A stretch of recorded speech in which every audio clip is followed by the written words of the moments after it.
Thank you for the honor of speaking with you today. I am Dr. Ian Grady, the Medical Director of Eve Wellness and the North Valley Breast Clinic in Redding, California. I am a surgeon by training and specialize exclusively in breast care.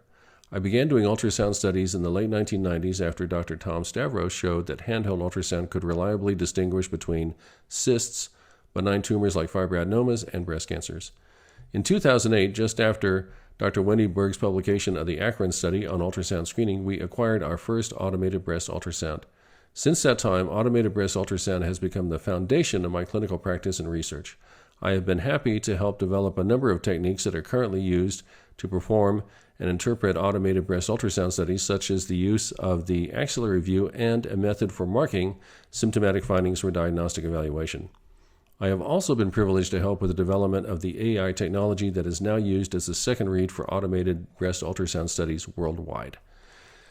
Eve Wellness is a new clinic that uses automated breast ultrasound to perform screening studies and limited diagnostic evaluations for women in the San Francisco area. Today I would like to discuss the technology used for breast imaging at Eve. The idea behind Eve is that whole breast ultrasound is a valuable screening and diagnostic service that should be available to all.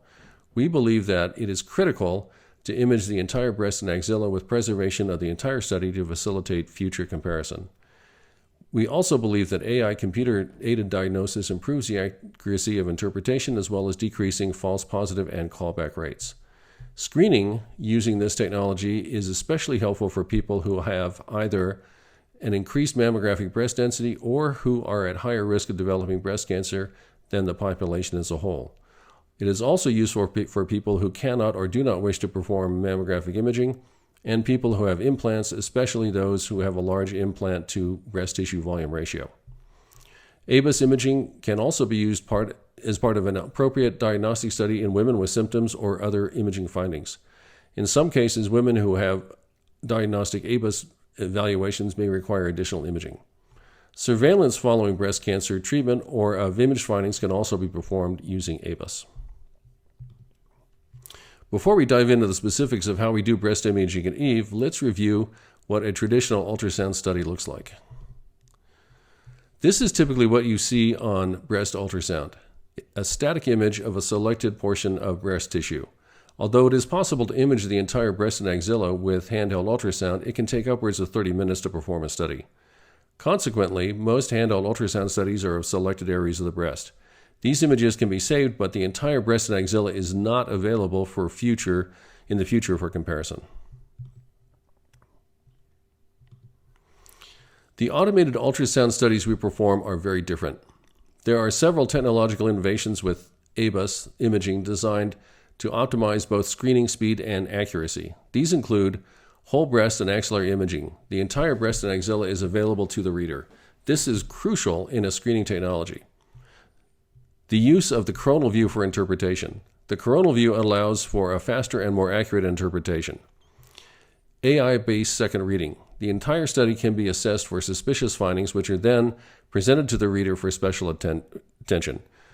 Reproducibility. The entire study is stored so that detailed comparisons can be made to prior studies. This has resulted in a significant reduction in callbacks for additional imaging and improves accuracy. So with this background, let's see how we perform an automated breast ultrasound study. ABUS imaging uses a special 14-centimeter ultrasound probe contained in a sealed housing that you can see here. The patient is positioned and the probe then scans over the patient's breast. Different views are obtained, including an AP view, a medial view, and an axillary view. Additional views, which can include inferior, superior, lateral, and various region of interest views, can be obtained as needed to cover the entire breast and axilla. All of these views are then forwarded to a separate workstation for reading and can also be forwarded to a conventional PACS unit for storage. This type of technology facilitates teleradiology applications. So what you get after performing an ABUS view is a 14 by 17 by 5 centimeter volume of three-dimensional ultrasound data. This volume of data is then rotated into the coronal projection for interpretation on a separate reading workstation. The coronal view is where you do your work. The biggest difference between conventional ultrasound and ABUS imaging is the use of this coronal view.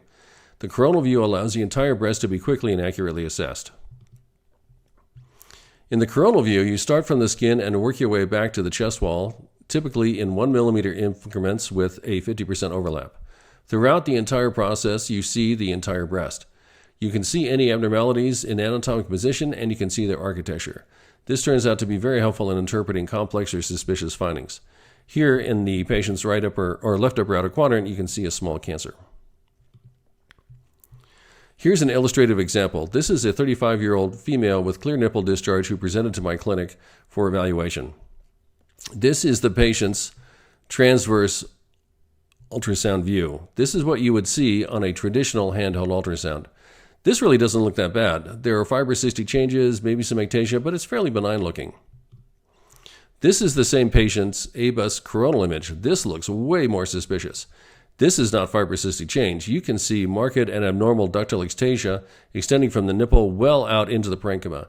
You have the sense that it's a ductal filling process that involves an entire segment of the breast. And it covers a surprisingly large area. This is suspicious enough that this patient went right to biopsy. The diagnosis was segmental DCIS. Something else to note here is that this study was critically helpful in the patient's surgical planning. There is no way you're getting this out with a lumpectomy. The patient had a nipple-sparing mastectomy with an excellent oncologic and cosmetic result. Here is another case that illustrates a useful property of the coronal view. Here you see a fairly obvious advanced breast cancer in a 64-year-old female that presented with a palpable mass. In addition to the mass itself, notice the alternating black and white straight lines that are radiating from the tumor. This finding is called architectural distortion and can only be seen on the coronal view.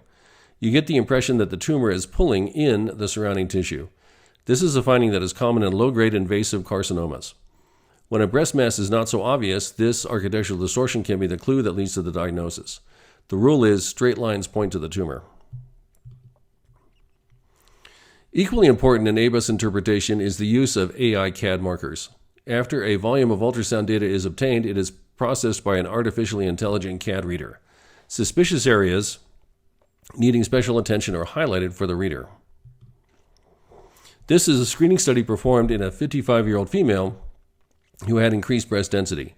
She was asymptomatic. You can see a very subtle finding in the left medial breast. Notice the architectural distortion surrounding this finding. This was what told me that this was a suspicious lesion. The AI CAD software placed a marker around the lesion to draw my attention to it. The software also highlights architectural distortion that you can see surrounding the finding by placing extra white lines surrounding the tumor. Here is the lesion on the transverse projection. Biopsy revealed a 6 millimeter invasive ductal carcinoma. Next, let's discuss reproducibility. This refers to the ability to store a study of the entire breast and axilla for use as a comparison in future studies.